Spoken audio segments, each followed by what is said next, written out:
Assalamualaikum warahmatullahi wabarakatuh. Perkenalkan, nama saya Zahriat Nurbaitin, NIM 1908504. Baik, di sini saya akan melakukan penyuluhan mengenai keperawatan medikal bedah yang materinya tentang penyakit meningitis atau peradangan pada selaput otak.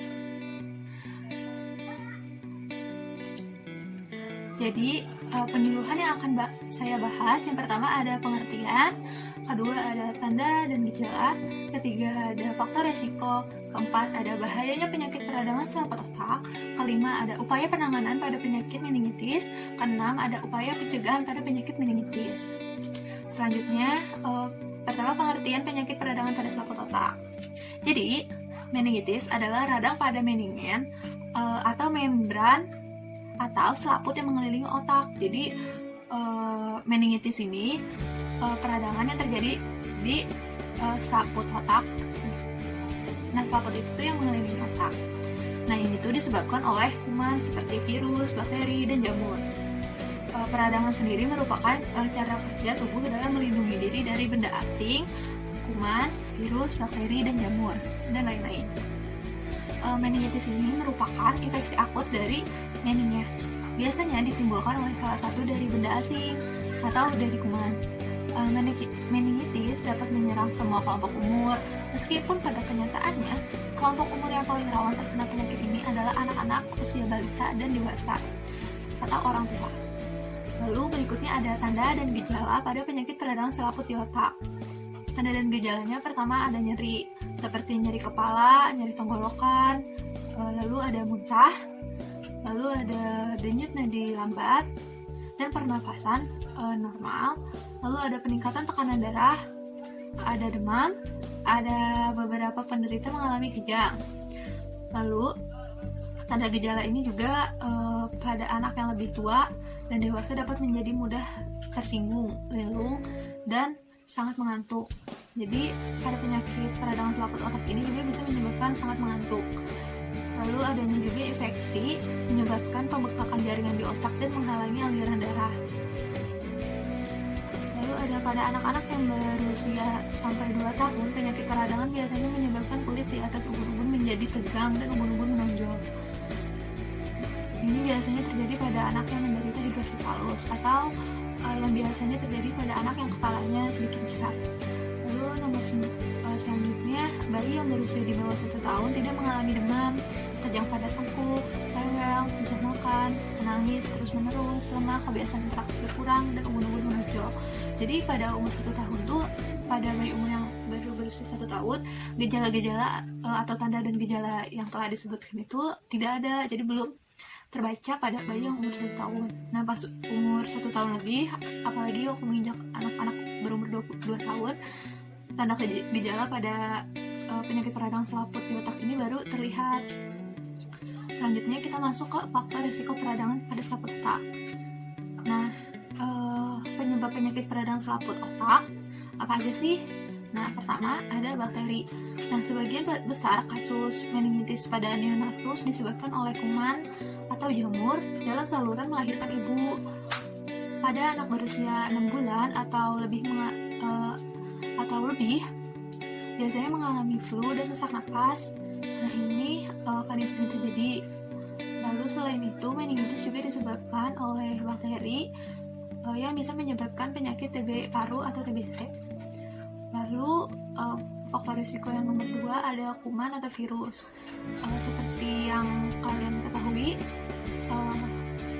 corona ini termasuk juga ke dalam virus, flu juga termasuk ke dalam virus, HIV juga termasuk ke dalam virus. Nah, virus-virus tersebut juga bisa menyebabkan risiko peradangan pada selaput otak. Lalu ada infeksi ibu hamil pada minggu terakhir kehamilan. Seperti sebelumnya, jika pada saluran kelahiran ibu terdapat kuman, apalagi terdapat infeksi, ini sangat mempengaruhi anak yang mempunyai penyakit peradangan pada selaput otak. Lalu selanjutnya ada kelemahan pada kekebalan tubuh.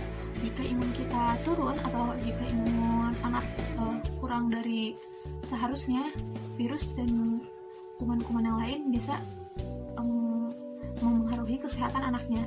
Jadi saat hamil ibu sangat harus ekstra menutrisikan bayi atau janinnya. Lalu selanjutnya ada anak dengan kelainan sistem saraf pusat atau saraf otak. Nah, ini biasanya berhubungan dengan pembedahan pada sistem saraf. Seperti itu. Selanjutnya ada bahayanya penyakit peradangan selaput di otak. Apa aja sih bahayanya? Nah, meningitis atau peradangan selaput otak merupakan akibat atau komplikasi dari penyakit lain seperti kuman darah. Itu sangat mempengaruhi pada penyakit ini. Dari kuman tersebut itu bisa penyebarannya sampai ke selaput otak. Jadi kuman itu masuk dari pembuluh darah. Nah, misalnya pada peradangan organ atau jaringan di dekat selaput otak, misalnya ada danah di otak, ada peradangan di otak, dan lain-lain. Nah, ini biasanya terjadi pada anak yang cedera kepala seperti luka di kepala karena jatuh dari sepeda atau benjol atau dan lain-lain yang memang dekat di kepala gitu, di sekitaran kepala. Lalu bahayanya juga bisa munculnya cairan pada lapisan otak. Di sini tuh kayak kumpulan darah di permukaan otak, tepatnya di antara dua lapisan pelindung otak. Nah, seperti yang tadi saya bilang, misalnya dia jatuh dari sepeda anaknya, nah itu kan menimbulkan pendarahan di otak, makanya dia biasanya adanya kemerahan kan kalau benjol gitu. Nah, itu tuh bisa juga menyebabkan ada penyakit ini jika tidak ditangani dengan benar.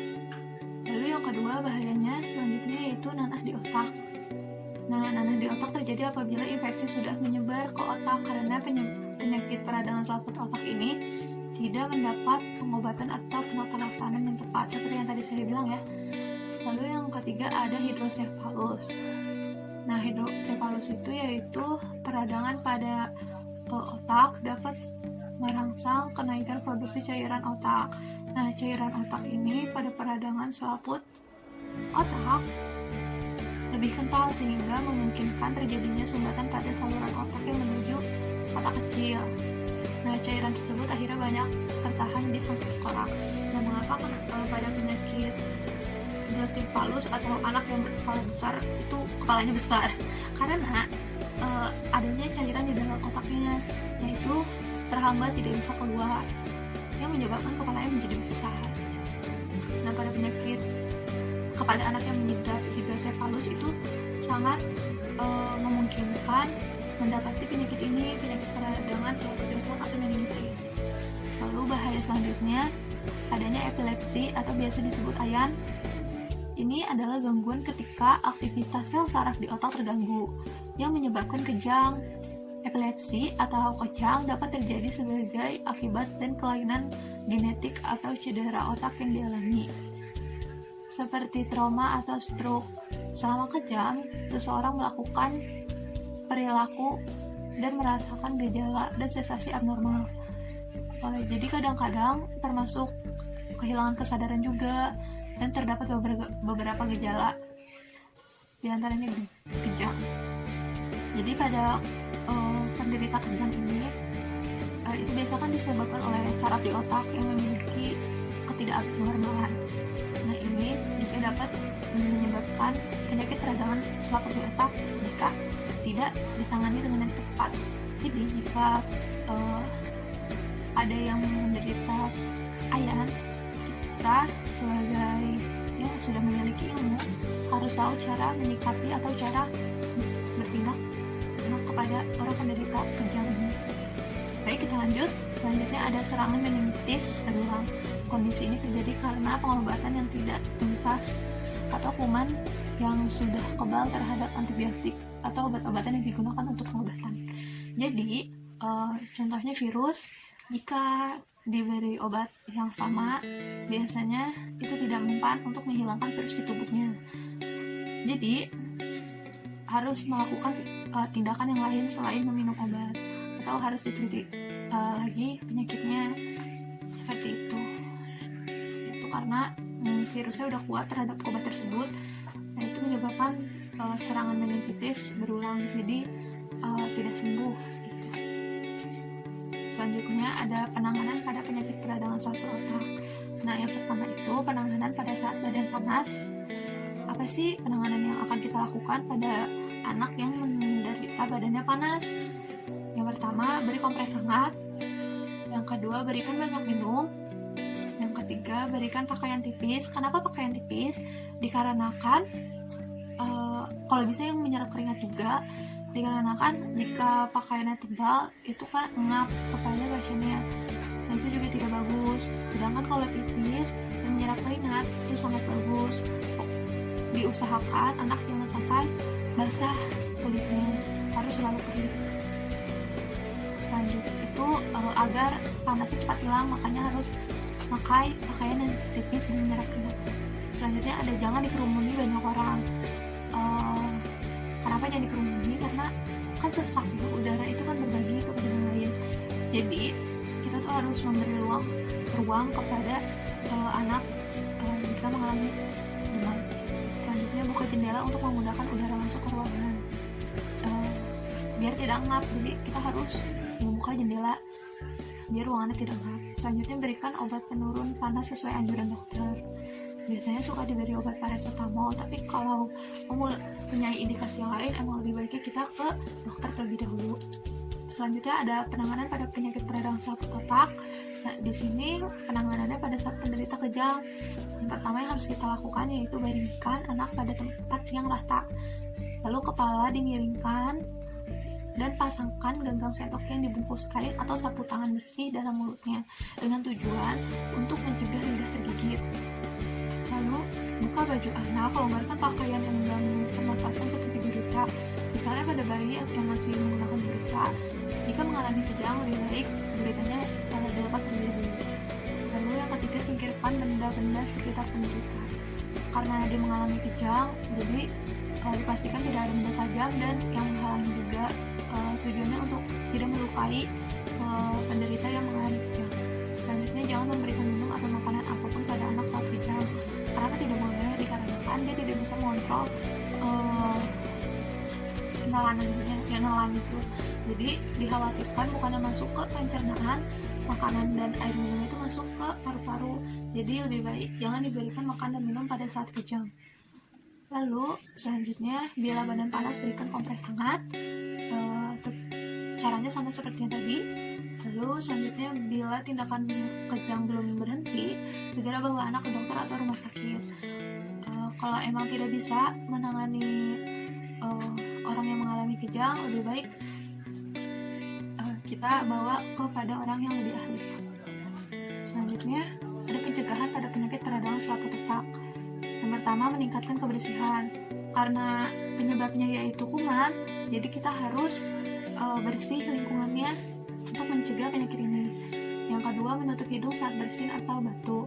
Dikhawatirkan menular, kita menularkan atau orang lain menularkan ke kita. Jadi jika di sekitar kita ada yang batuk atau bersin, lebih baik kita ikutan tutup hidung dan mulut juga. Lalu selanjutnya, hindari bergilas. Sama ya seperti yang tadi, karena kuman gitu. Jadi bisa kita kan nggak tahu orang yang di sebelah kita itu apakah dia punya penyakit atau tidak, punya penyakit yang membawa kuman, virus, bakteri dan lain-lain. Jadi hindari berbagi gelas agar kita juga tidak terkena penyakit orang tersebut. Dikhawatirkan penyakit itu menular.